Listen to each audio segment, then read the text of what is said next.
시간 우리에게 주신 하나님의 말씀은 누가복음 11장 14절에서 26절까지 말씀입니다. 누가복음 11장 14절에서 26절까지 말씀입니다.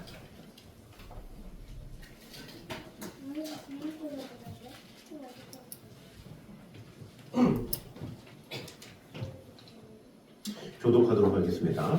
예수께서 한 말 못하게 하는 귀신을 쫓아내시니 귀신이 나가매 말 못하는 사람이 말하는지라 무리들이 놀랍게 여겼으나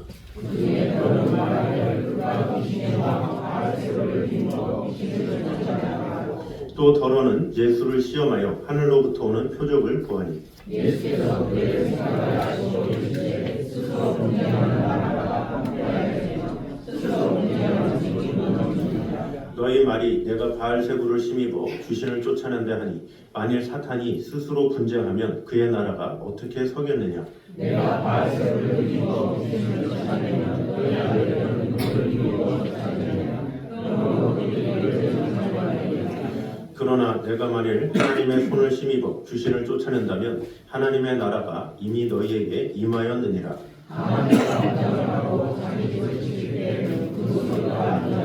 더 강한 자가 와서 그를 굴복시킬 때에는 그가 믿던 무장을 빼앗고 그의 재물을 나누느니라.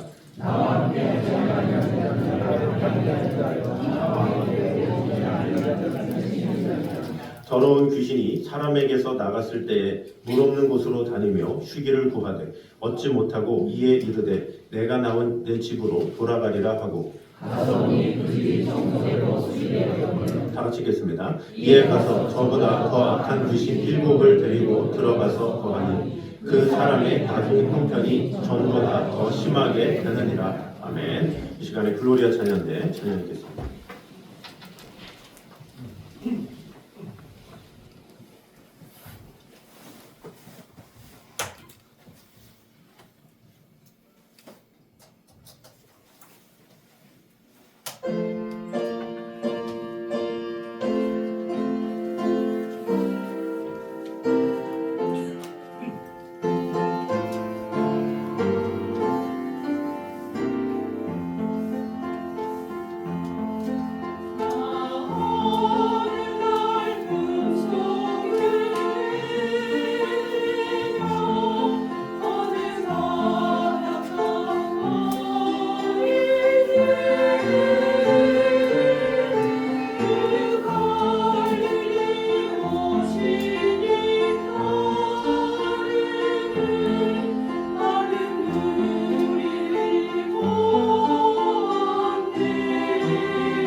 기도하겠습니다. 하나님 감사합니다. 내가 영원히 사모할 주님, 주님께서 나의 주인이 되시고 나의 모든 것 되심에 감사를 드립니다. 오늘도 나의 모든 것 되시며 우리와 함께 하시는 하나님의 영광을 오늘도 맛보며 나아가는 성도들 되게 하여 주시옵소서. 예수님의 이름으로 기도드립니다. 네. 우리 교회 소식 전해드리도록 하겠습니다. 명절도 주님의 은혜 가운데 잘 지내셨는지 믿습니다. 2025년도 주님의 보좌 앞에 겸손히 나아가는 성도들이 되면 좋겠습니다. 우리 2월에 생일 맞으시는 성도님들이 있습니다. 우리 지휘자 선생님은 오늘 생일이에요. 우리 반주자는 또 따라서 13일 날 생일이시고, 우리 하윤이가 17일, 그리고 우리 소라자매 전소라 우리 집사님이 26일 우리 생일입니다. 마지막에 후렴 때만 딱 일어나서 이렇게 할 테니까 지금부터 일어나면 좀 그렇잖아요. 그래서 일어나세요. 그러다 일어나서 축복하고 이렇게 하도록 하겠습니다. 자, 우리 아주 먼 날 찬양으로 가 있습니다.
하나님 감사합니다. 우리 김인경 선생님, 고혜원 집사님, 황하윤 학생, 우리 전소라 집사님, 하나님께서 은혜 더하여 주셔서 이 땅에 또 태어나게 해주시고 우리와 함께 해주신 주님의 은혜에 감사합니다.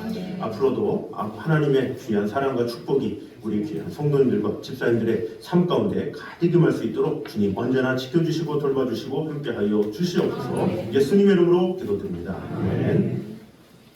자, 생일 선물 잘 받으시고, 저는 그 국수 가운데 그 빨간 국수는 제가 아직까지도 안 먹고 있어요. 그래서 내 가족이 다 생일을 다 끝나서 연말에 한꺼번에 모아서 빨간 국수 먹으려고 아주 그냥 쫄깃합니다. 그래서 잘 은혜롭게 또 생일 맞으시면서 축하하면서 함께 주님과 동행하는 성도들이 되면 좋겠습니다. 다음 주 오전 예배 후에는 재직회가 있습니다. 또 4일날 각 시차례 이모 모임이 아마 사랑의 교회 근처에서 있을 겁니다. 같이 기도해 주시면 감사하겠습니다. 우리 옆사람 가운데 인사하도록 하겠습니다. 오늘도 하나님의 사랑 가운데 거합시다. 시작!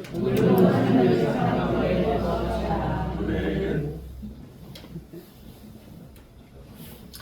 자, 오늘은 악한 영을 통치하시는 예수님이란 제목으로 은혜를 나누도록 하겠습니다. 오늘 내용이 상당히 철학적이고 문학적이고 이론적이고 그렇습니다.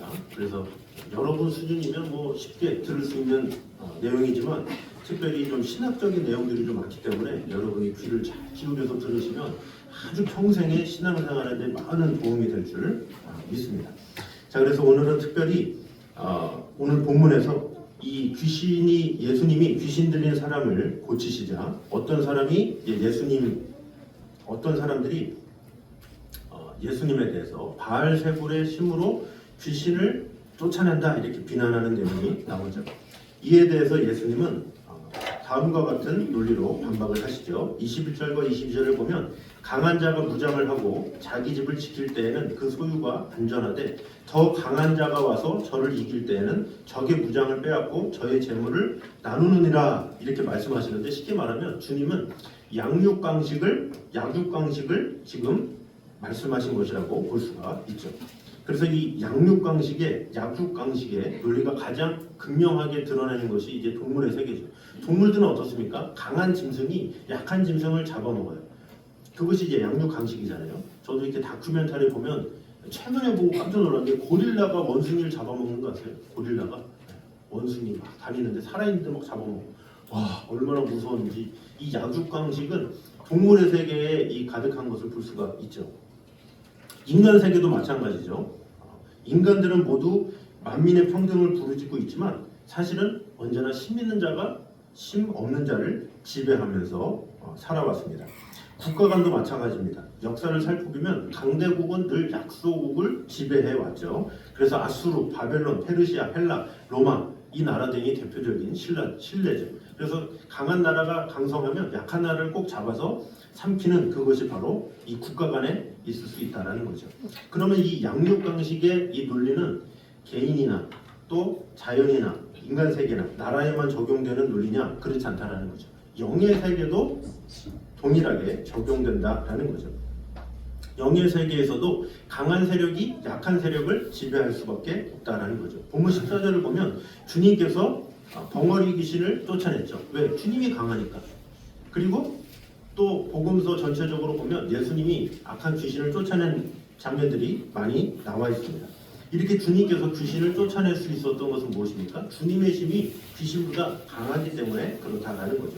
근데 우리가 여기서 주목할 것은 영적 세계는 양대 세력이 항상 대치하고 있다는 거죠. 어떤 세력? 하나님의 세력, 사탄의 세력.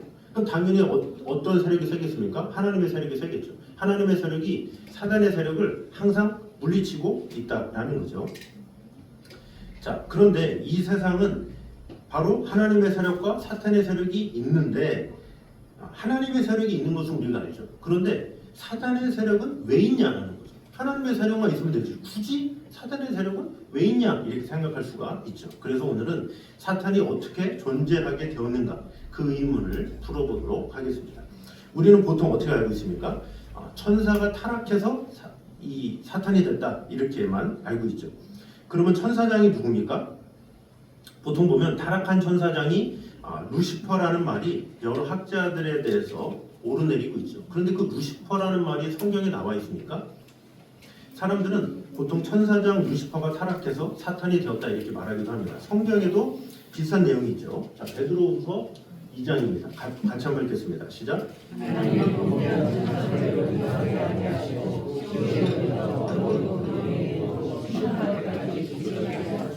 자, 하나님이 범죄한 천사들을 용서하지 아니하시고 지옥에 던져 어두운 구덩이에 두었다. 그럼 뭐예요? 범죄한 천사가 어디 있다고 그랬어요? 지금 어두운 구덩이에 있다라는 것을 볼 수가 있죠. 자, 유다서 1장 6절입니다. 시작.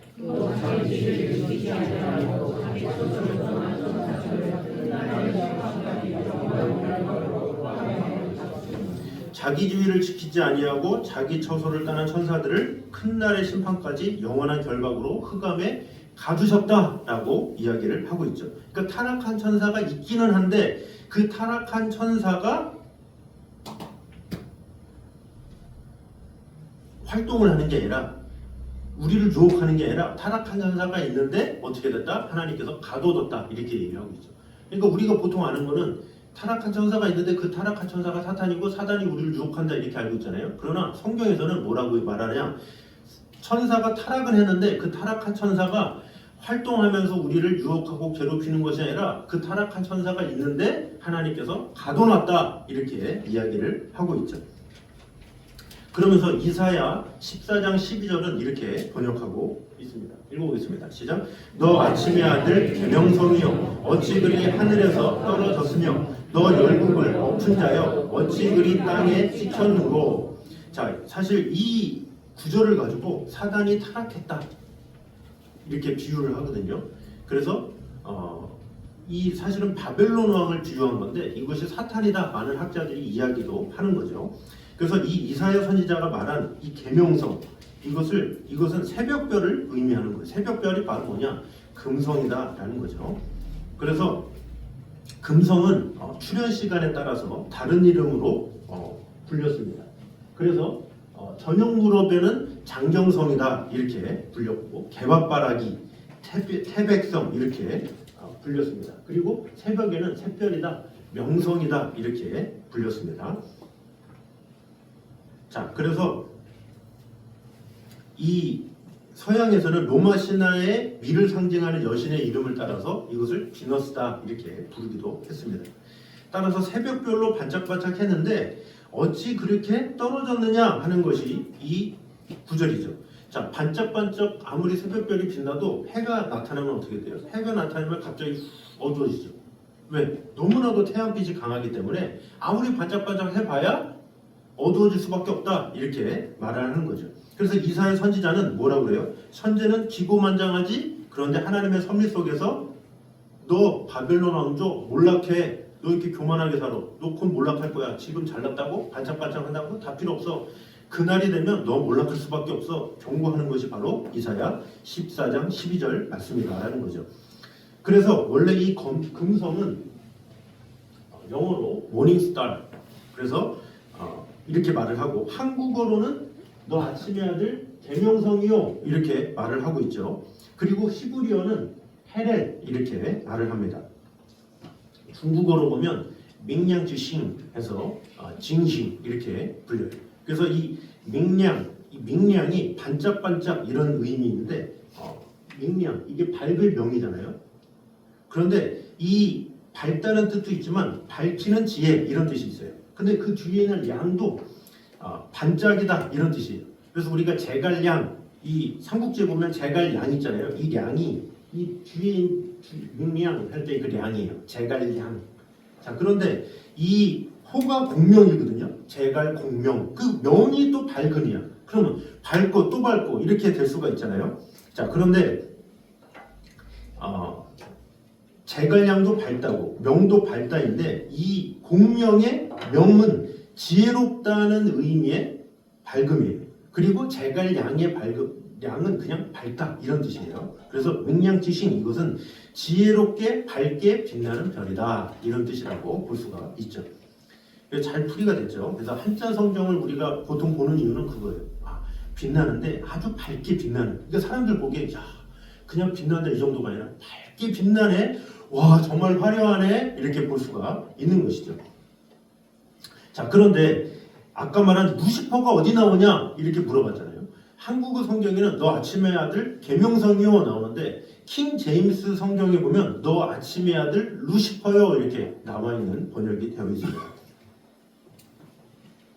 자, 그래서 라틴어로 이것을 루치펠이라고 해요. 그래서 킹 제임스 성경에서는 루치펠, 너 아침의 아들 루치펠이요 이렇게 말하는데 또 한국어는 루시퍼라고도 하죠.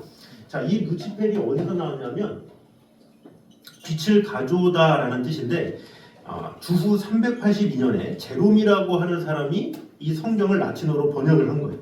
그래서 이 라틴어로 번역하면서 루치펠 이렇게 한 거죠. 근데 루치펠도 별것이 아니라 빛을 가져오는 자, 빛이 루치스 이런 뜻이거든요. 펠에 띄는 가져오는 이런 뜻이에요. 그래서 루치펠 독특한 이름이 아니라 그냥 빛을 가져오는 자다. 그래서 루치펠 이렇게 불리는 거죠. 그러니까 말이 그럴듯하지 본 뜻은 그냥 빛나는 별 이런 뜻이에요. 빛나는 별인데 빛을 가져온다 그래서 루치펠 이렇게 했다라는 거죠.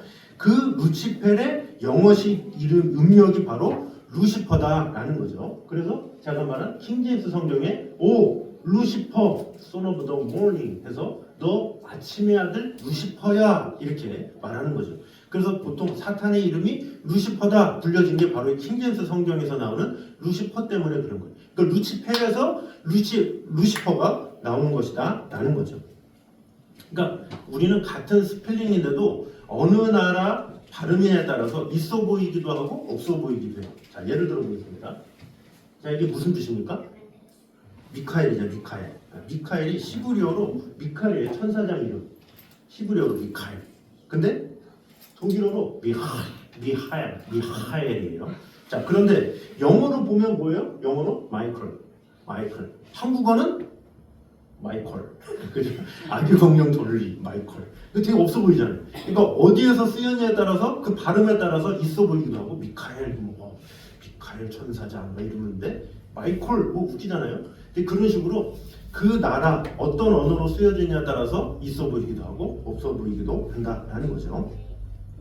자, 하여튼 바벨론 왕, 너 금성같이 지금은 기구만장해도 겉돌아질 거야 이렇게 말하는 거죠.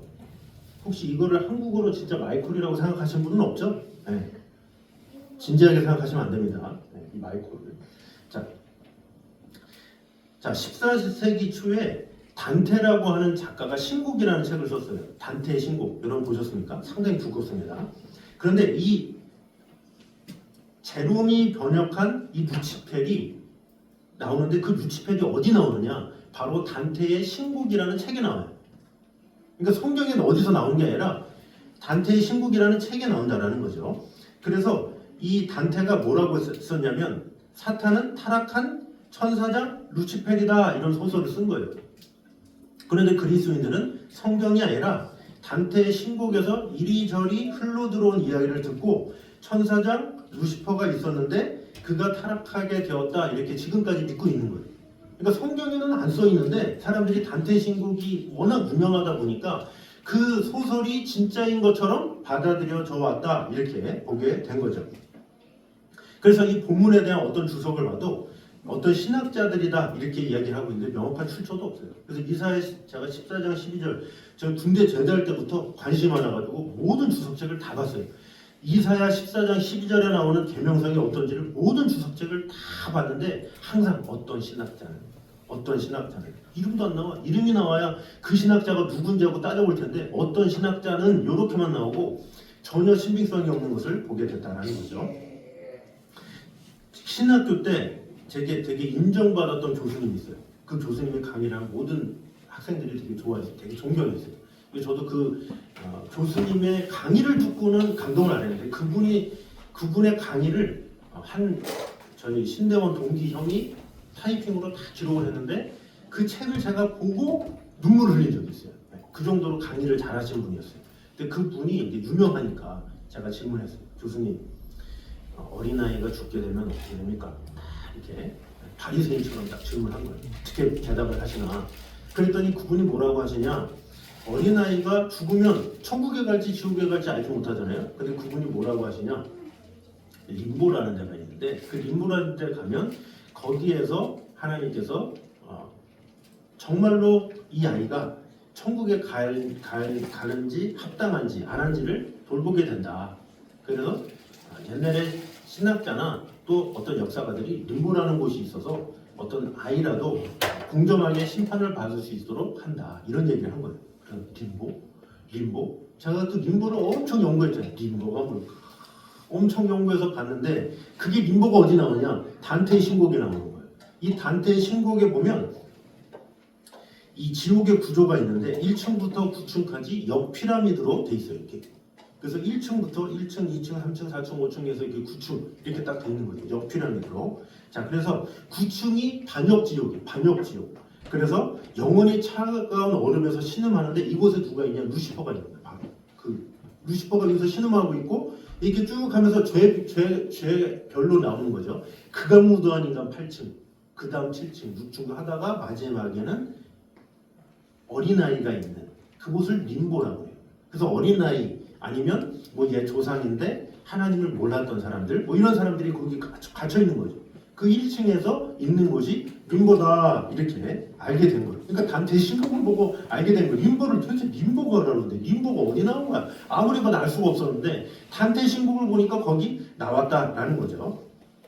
그래서 신학자들이 이야기하는 것들이 성경에는 없고 어디서 전해진 이야기 이런 것을 가지고 마치 정론이냥 받아들이는 경우가 상당히 많이 있다는 거죠. 쉽게 말해서 예를 들어 보겠습니다. 어떤 사람이 배용준 탤런트 그 어디 살아? 남이선 그런 거예요. 누구랑 결혼했어? 최지우 이런 거죠. 지금 제가 무슨 얘기하는 거 아시죠? 겨울연가 얘기하는 거 아니에요. 드라마 보고 너무 감동했어. 그래서 배용준이 아직도 남이섬에 산다고 생각하는 사람 있잖아요. 그리고 배용준이 아직도 최주랑 결혼해서 살고 있다고 생각하는 사람이 많아요. 왜? 드라마를 보고 너무 깊은 감동을 받으면 그게 사실이냐. 그래서 내 마음속에서는 배용준 하면 최주 하면 배용준 이렇게 생각할 수 있고, 남이섬 가면 배용준 여기 없나? 여기 산다는데 집이 어디지? 이렇게 찾을 수 있다는 거죠.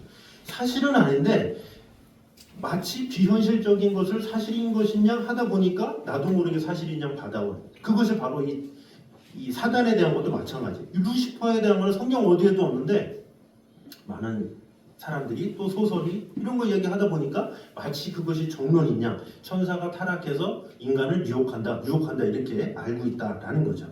자, 그러면 사탄은 어떻게 존재하게 되었느냐라는 거죠. 그럼 천사가 타락해서 된 게 사탄이냐? 창세기 3장 1절에 이렇게 나옵니다. 읽어보겠습니다. 시작.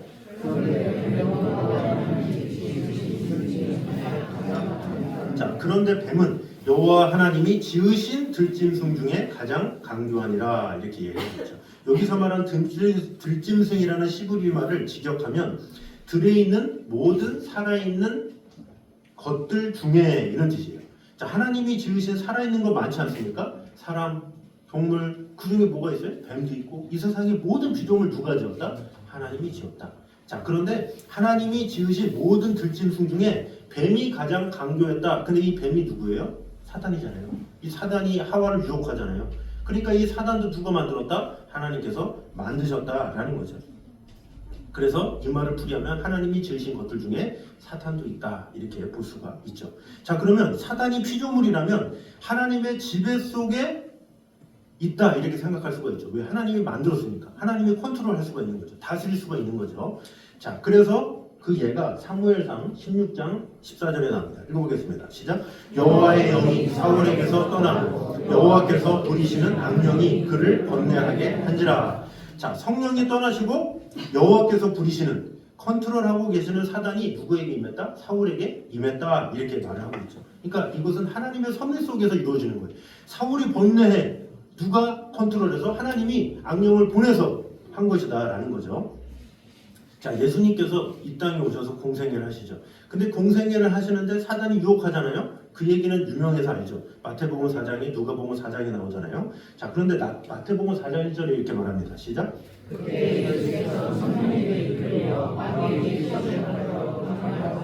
자, 예수께서 성령에게 이끌려 마귀에게 시험을 받으러 광야로 가사. 자, 예수께서 마귀에게 시험을 받으러 이게 아니라 예수께서 성령에게 이끌려 이렇게 나오고 있어요. 그러니까 마귀에게 시험을 당하는데 스스로 그냥 마귀가 와가지고 내가 사단이다, 네가 하나님의 아들이냐 하면서 이게 아니라 성령께서 시험을 받도록 컨트롤하셨다, 주관하셨다 이렇게 볼 수가 있는 거죠. 그러니까 성령님의 컨트롤의 역사 속에서 마귀가 예수님을 시험했다 이렇게 볼 수가 있는 것이죠. 욥기에서는 이 사실을 분명히 보여줍니다. 하나님이 욥을 세우기 위해서 누구를 사용합니까? 사탄을 사용하죠. 거기서 사단은 하나님이 허락하신 그 이상 욥을 건드릴 수가 없어요. 자, 욥기 2장 1절입니다. 시작. 아들들이 와서 여호와 앞에 서고 사탄도 그들 가운데 와서 여호와 앞에 서니. 자, 6절 시작. 여호와께서 사탄에게 이르시되 내가 그를 내 손에 맡기노라. 다만 그의 생명은 해하지 말지니라. 사탄이 이에 여호와 앞에서 물러가서 욥을 쳐서 그의 발바닥에서 종소리까지 종기가 나게 한지라. 자, 6절에 그러잖아요. 여호와께서 사탄에게 이르시되 내가 그를 내 손에 맡기노라. 다만 그의 생명은 해하지 말라 명령하셨어요. 그래서 사탄이 욥은 안 죽이고 대신에 7절에 발바닥부터 정수리까지 종기가 났다. 누구 권세 아래? 하나님 권세 아래. 하나님 허락받고 그렇게 했다라는 거죠. 자, 그래서 이 욥은 이 자기에게 사단이 자기를 친다라는 사실을 전혀 몰랐죠. 만약에 알았다고 하면 밤마다 사단아 물러가라 이렇게 했겠죠. 하나님의 역사 가운데 이루어지기 때문에 그는 그렇게 하지 않았다라는 거죠. 자, 사도 바울도 자기에게 지병이 있을 때 낫게 해달라고 간절히 기도했을 때 낳지 않았죠. 그때 바울이 뭐라 그럽니까? 자, 고린도후서 12장 7절입니다. 시작. 않게 하려고 내 육체에 가시 곧 사단의 사자를 주셨으니. 자, 여러 계시를 받은 것이 지극히 크기 때문에 사도 바울이 받은 은사, 지혜, 계시 이것이 너무 크기 때문에 자만하지 않게 하려고 뭐라 그래요? 내 육체에 가시 곧 사탄의 사자를 주셨으니. 누가 줬어요? 하나님이 줬다라는 거죠. 그래서 사단아 물러가라 할 수가 없어요. 왜? 하나님이 주셨기 때문에. 그래서 그 은혜가 족하다 이렇게 말을 하고 있는 것이죠. 그래서 그는 하나님의 역사 속에서 이루어진다라는 사실을 알았기 때문에 오히려 하나님께 따지지 않고 겸손한 종으로 살아갈 수 있게 되었다라는 거죠. 우리가 요한계시록 보고 있잖아요, 새벽에. 근데 그 요한계시록에 보면 황충들이 나와요. 요한계시록 9장 10절에 이렇게 나옵니다. 또 정갈과 같은 꼬리와 쏘는 살이 있어. 그 꼬리에는 5달 동안 사람들을 해하는 권세가 있더라 이렇게 얘기하고 있어요. 그 황충들이 사람을 괴롭게 하는데 그 권세 누가 줬어요? 하나님께서 줬죠. 그러니까 요한계시록에 나오는 악한 세력 이것도 하나님의 권세 아래 있다는 것을 볼 수가 있죠. 그렇다면 만약에 천사가 스스로 타락해서 사단이 됐다 그러면 하나님은 전능하신 하나님이 아니에요. 왜? 컨트롤도 못하는데 그 하나님이 어떻게 하나님이 될 수가 있어요?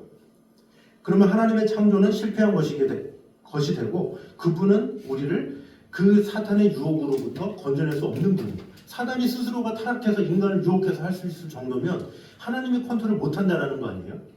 그러나 그런 사단을 누가 주장한다? 하나님께서 주장하신다라는 거죠. 그래서 하나님은 사탄을 원래 간교한 존재로 만드셨다 이것을 알아야 합니다.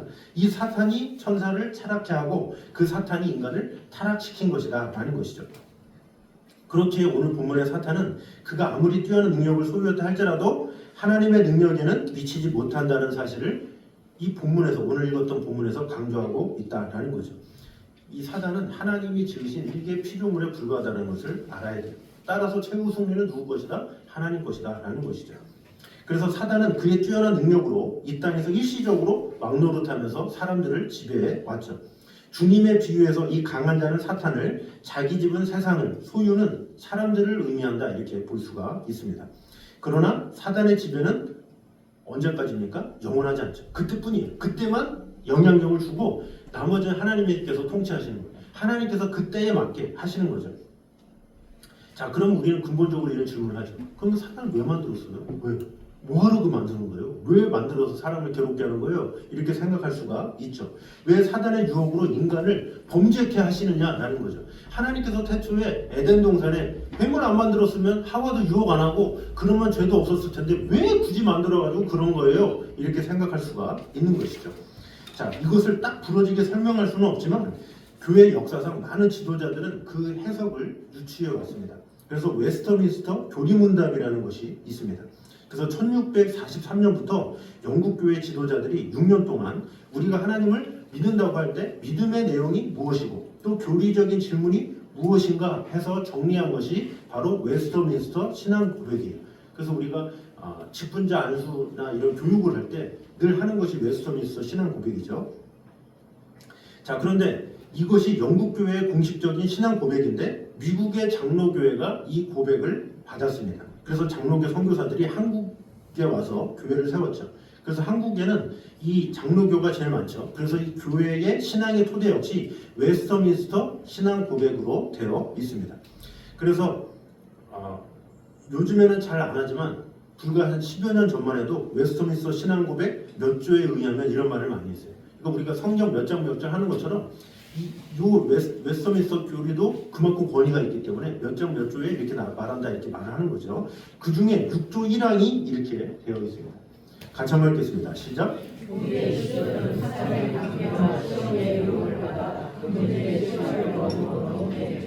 하나님께서는 그들이 범한 이 죄를 세우고 거룩한 계획을 따라 기쁘게 허용하셨다. 이는 그것을 명령하시어 그 자신의 영광을 드러내시기로 이미 계획하셨기 때문이다. 아멘. 자, 우리의 시조들은 사단의 관계와 시험의 유혹을 받아 금지된 실과를 먹음으로 범죄했다. 그 다음 뭐라고 그래요? 하나님께서는 그들이 범한 이 죄를 그의 지혜롭고 거룩한 계획을 따라 기쁘게 허용하셨다. 허용 뭐예요? 하나님께서 주관하셨다라는 거죠.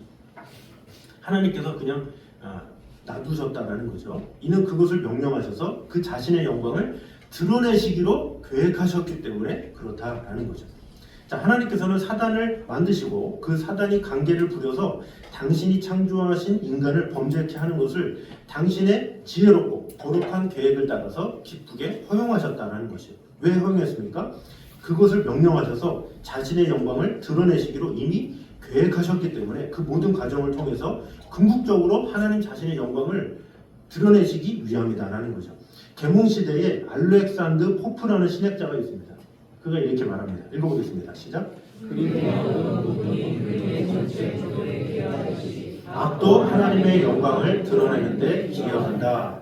자, 되게 중요한 말이에요. 어두운 부분이 그림의 전체 구도에 기여하듯이, 자, 우리가 밝고 빛나는 물감만을 쓸 수가 있습니까? 밝고 빛나는 것을 화려하게 하려면 어떻게 돼요? 검은 스케치북에다가 글을 해요.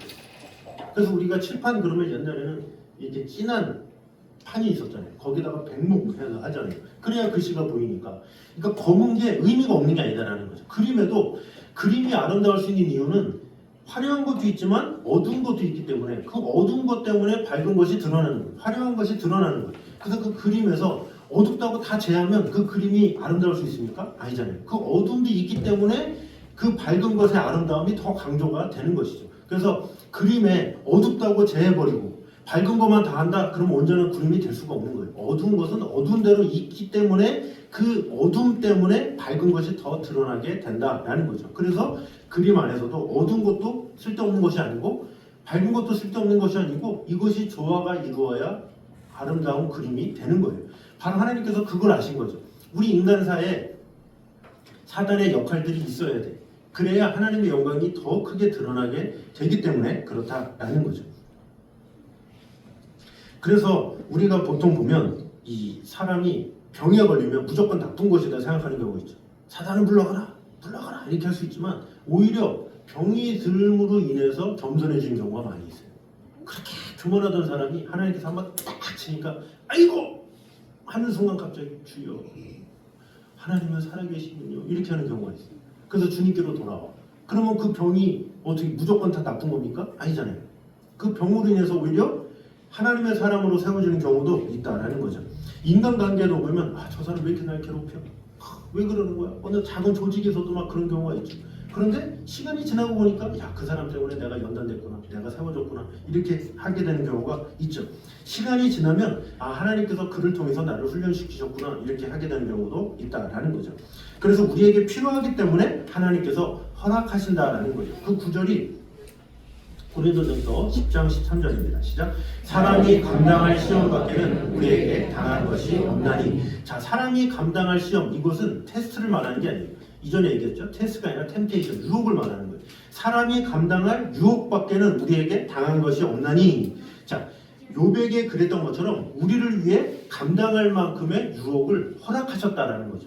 왜? 자고하지 말라고, 교만하지 말라고. 유혹이 좀 있어야 그로 인해서 사람이 다시 세워지기도 하고 다시 깨닫기도 하고 그것을 통해서 하나님께 영광을 돌리기도 하기 때문에 하나님께서 그런 유혹을 허락하시기도 하신다라는 거죠. 결국 사단도 우리에게 꼭 필요하기 때문에 하나님께서 만드셨다라는 거죠. 자, 로마서 5장 20절에 이렇게 말합니다. 시작. 그러나 죄가 더한 곳에 은혜가 더욱 넘쳤나니. 자, 죄가 있을 때 은혜를 알죠. 얼마나 하나님의 은혜가 큰가? 악에 속할 때 은혜가 얼마나 귀한지 알게 되는 거예요. 그렇다고 성경은 우리에게 사단을 하나님께서 만드셨으니까 마음껏 유혹당하라 이렇게 말하지 않죠. 오히려 로마서 6장에 뭐라 그럽니까? 시작. 그런즉 우리가 무슨 말 하리요? 은혜를 더하게 하려고 죄에 더하겠느냐? 이렇게 말을 하고 있죠. 은혜를 위해서 죄 짓는 거냐? 그러지 말라는 거죠. 은혜를 사모하되 우리가 유혹을 당하지 않도록 마음을 다해라. 그러나 우리가 가끔 교만해질 수 있고 자고해질 수 있죠. 그래서 하나님께서 가끔 사단을 통해서 유혹도 하는 거예요. 그래서 우리가 다시 깨어나게 하려고, 다시금 하나님의 뜻 가운데 살아가게 하려고 하는 것이다 라는 것이죠. 그래서 사단이 필요해서 창조를 하시기는 했지만 그렇다고 그 유혹을 즐기지는 말아야 한다라는 거죠. 오히려 우리의 지체를 의의 병기로 하나님께 드려라 이렇게 로마서에서는 말하고 있습니다. 그래서 사단의 유혹이 필요할 때도 있지만 어떤 때는 우리가 부족하기 때문에 사단의 유혹을 하나님께서 허락할 때도 있다라는 거죠. 그렇다면 우리가 굳이 유혹을 당해서 시간 낭비할 것이 아니라 나 자신을 잘 알고 미리 하나님과 동행하면 되는 거예요. 하나님과 동행하며 나아가면 되는데 우리가 살아가는 동안에 항상 하나님과 동행합니까? 항상 성령 충만합니까? 그렇지 못하죠. 그러니까 사단은 유혹하는 거예요. 왜? 자고하지 말라고, 교만하지 말라고. 그래서 사도 바울도 그래서 세워졌고 그로 인해서 믿음의 사람들은 그것을 통해서 하나님의 역사를 오히려 알게 되는 것이죠. 결론을 맺도록 하겠습니다. 하나님이 창조하신 것들 중에 뭐가 있습니까? 사탄이 있다라는 거죠. 왜 있습니까? 하나님께서는 당신이 누구신지를 분명하게 드러내시기 위해서 사단이 있게도 하시고 악도 있게 하셨다라는 거죠. 악이 있기 때문에 선을 추구하게 되는 거예요. 어둠이 있기 때문에 빛을 갈구하게 되는 거예요. 그것을 하나님은 아셨기 때문에 사단을 만드셨다라는 거죠. 결국 하나님은 우리의 삶 가운데 자신의 영광을 나타내기 원하시고 또 그것을 위해서 사탄을 도구로 사용하셨다 이렇게 볼 수가 있습니다. 이 세상의 모든 것에 우연이 있습니까? 없죠. 우리가 보기에는 왜 나에게 이런 고통이 생겨? 왜 이런 병이 생겨? 왜 이런 일이 생겨? 그러나 그런 모든 것은 우연이 아니에요. 하나님의 섭리 가운데 있는 거예요. 하나님께서 우리를 세우시기 위해, 하나님께서 우리를 돌보시기 위해 그런 일들을 주시고 결국에는 하나님께 영광을 돌리게 하신다라는 것입니다. 그러므로 우리는 어떤 일이 생기든지 하나님께서 이를 통해서 무엇을 배우게 하실까? 이것을 우리는 생각할 줄 알아요. 하나님께서 왜 사단을 나에게 이렇게 허락하셨지? 왜 이렇게 했지? 하면서 하나님만을 바라보는 것, 그것이 우리 믿는 자의 태도다라는 것입니다. 그러므로 하나님께서는 이 일을 통해서 우리에게 우리가 생각지 못한 더 큰 은혜가 있지 않을까라고 생각하면서 하나님의 뜻이 무엇인지를 분별하며 나아가는 것, 그런 지혜가 필요하다라는 것입니다. 그러므로 우리 모두 어떤 일이든지 그것을 통해서 하나님의 영광을 구하며 하나님만 바라보는 저와 여러분 되시기를 주님 이름으로 축원합니다. 다음 시간에 예수 하나님의 공의 우리 같이 찬양하도록 하겠습니다.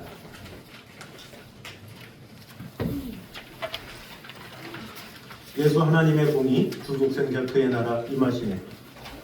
영광주의 그의 나라 임하시네. 주의 나라 영원하며 그의 영광 무궁하니 왕의 위엄 받은 여기 이제 임하였으니 주의 주권과 주의 통치와 주의 나라 힘과 권세 임하네 이렇게 말씀하고 있죠. 그 권세가 항상 은혜로만 임할 수도 있지만 우리에게 질병이나 여러 가지 그런 일을 통해서도 사단을 사용해서라도 우리를 세우게 하시려고 우리에게 쓰실 수 있다는 거죠. 그래서 모든 주권 하나님께 있습니다. 오직 하나님께 영광을 돌립니다. 그런 마음으로 우리 같이 찬양하도록 하겠습니다.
나라가 영원하며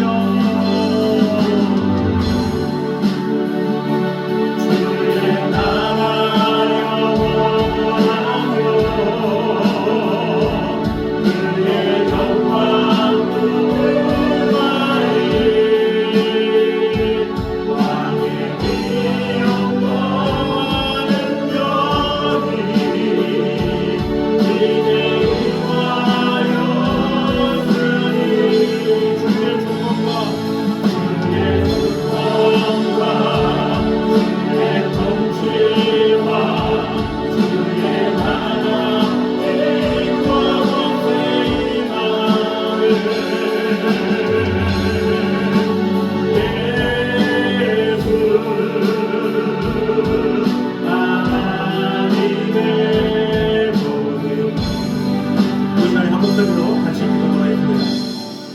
이 세상 모든 것에는 우연이 없습니다. 하나님의 간섭이 없이는 아무 일도 일어날 수가 없습니다. 그래서 우리가 사는 동안에 생각지 못한 질병을 겪을 수도 있고 또 생각지 못한 고난과 어려움, 역정, 또 인간관계로 말미암아 힘듦과 또 고통을 당할 수도 있습니다. 그러나 이런 모든 것을 사단이 했으니 사단은 물러가라 이렇게 할 것이 아니라 하나님께서 왜 이런 일을 허락하셨을까 생각하는 것이 중요합니다. 오히려 그 일로 말미암아 하나님께 더 나아가길 원합니다. 그 일로 말미암아 하나님의 뜻을 알기 원합니다. 하나님의 마음을 알기 원합니다. 왜 하나님께서 나로 하여금 유혹해 하셨고 또 나로 하여금 시험을 들게 하셨고 나로 하여금 이런 고난을 당하게 하셨는가 생각하면서 주님 이런 사건을 통해서 주님께만 영광을 돌리기 원합니다. 주님만 영광 받아주시고 나의 모든 삶이 비록 지금은 어두운 상황 가운데 있지만 결국 빛으로 오신 주님께서 나를 치유하실 것을 믿습니다 라는 마음으로 오직 주님의 영광을 위해서 살아가는 자가 되게 하여 주셔서 어떤 상황에서도 모든 것을 주관하시는 하나님께 나아가는 그런 성도들이 되게 하여 주시옵소서. 이 시간에 한 목소리로 같이 기도를 하겠습니다. 기도하겠습니다. 하나님 감사합니다. 우리가 사는 동안에 생각지 못한 질병과 어려움과 아픔과 고난 가운데 처할 수 있습니다. 그러나 이 모든 것은 하나님께서 자신의 영광을 위해서 모든 것을 우리에게 어려움을 주셨습니다. 아버지 하나님께서 우리에게 주신 함께 하여 주셔서 그 모든 과정과 하나님의 뜻 가운데 온전히 이루어지게 부족한 것과도 주님을 지켜주시고 언제나 함께하여 주시옵소서. 하나님의 은혜, 하나님의 사랑, 하나님의 축복을 우리 안에 가득 임하게 하여 주시고 주님의 인내 가운데 온전히 거하며 주 하나님만을 온전히 바라보며 나아갈 수 있도록 주여 지켜주시고 돌봐주셔서 하나님의 선하신 가운데 온전히 거할 수 있도록 주여 지켜주시고 언제나 함께하여 주시옵소서. 하나님의 영광, 하나님의 은혜 우리 안에 가득 넘칠 수 있도록 주여 지켜주시고 언제나 함께하여 주시옵소서. 하나님의 귀한 은혜 가운데 거할 수 있도록 주님 지켜주시고 돌봐주시고 언제나 함께하여 주시옵소서. 주님만을 사랑하오니 주님 지켜주시고 함께하여 주시옵소서. 사랑의 주님, 하나님은 당신이 누구신지를 분명하게 드러내시기 위해서 사탄도 있게 하셨고 악도 있게 하셨다는 것을 오늘 보게 되었습니다. 이 세상 모든 것에는 우연이 없습니다. 하나님의 간섭 없이는 아무것도 일어날 수가 없습니다. 주님, 내게 어떤 작은 질병이 있다 할지라도 고난이 있다 할지라도 이런 것을 허락하신 분은 하나님이시라는 것을 잊지 않게 하여 주시옵소서. 오히려 그것으로 인해서 더욱더 하나님을 바라보고 하나님의 뜻을 알며 하나님의 마음을 아는 그런 성도들이 되게 하여 주시옵소서. 아버지 하나님께서 주시는 그 계획에 따라 나의 모든 인생이 주관되어진다라는 사실을 꼭 깨달음으로 말미암아 악도 주관하시고 이 세상의 모든 것도 주관하시고 나의 인생도 주관하신 분이 하나님이심을 믿고 그 절대 주권의 하나님 앞에 엎드리며 우리의 삶이 오직 주님께만 향할 수 있도록 인도하여 주셔서 주님께서 나를 통치하시고 지도하셔서 아버지 하나님의 뜻 가운데 온전히 세워지기에 부족함이 없는 성도들 될 수 있도록 주님 함께하여 주시옵소서.